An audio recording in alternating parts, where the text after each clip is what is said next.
పహల్గాం ఉగ్రదాడిని ఖండిస్తూ పెద్దపల్లి జిల్లా గోదావరి కనిలో హిందూ సంఘాల ఐక్యవేదిక బంద్కు పిలుపునిచ్చారు. వ్యాపారస్తులు స్వచ్ఛందంగా బంద్ పాటించారు. పర్యాటకులను టార్గెట్ చేసుకుని ఉగ్రవాదులు దాడి చేయడం పిరికిపంద చర్య అని హిందూ సంఘం నాయకులు అన్నారు. ప్రధాని మోదీ నాయకత్వంలో ఉగ్రవాద చర్యలకు ప్రతి చర్యలు తప్పవని వారు హెచ్చరించారు.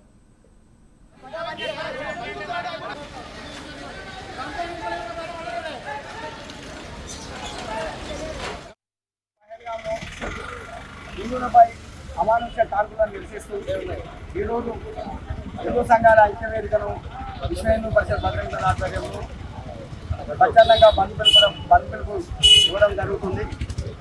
ఈ నిరసనలో అందరూ వ్యాపారస్తులు అందరూ పాల్గొని తమ నిరసన వ్యక్తం చేశారు. ఇలాంటి చర్యలు మళ్ళీ పునరావృతం కాకుండా భారతదేశ ప్రధాని నరేంద్ర మోడీ గారు చర్యలు తీసుకోవాలని మేము విజ్ఞప్తి చేస్తున్నాం. ఈ దేశంలో ఇస్లామిక్ దేశంగా మారుతామని గత కొన్ని సంవత్సరాల నుంచి ముఖ్యులు ప్రయత్నం చేస్తున్నారు. అలాంటి ప్రయత్నాలను హిందూ సమాజం అంతా ఏకతాటిపై నిలబడి సంఘటితంగా మేము ఎదుర్కొంటామని తెలియజేస్తున్నాం. ఇట్లాంటి చర్యల్ని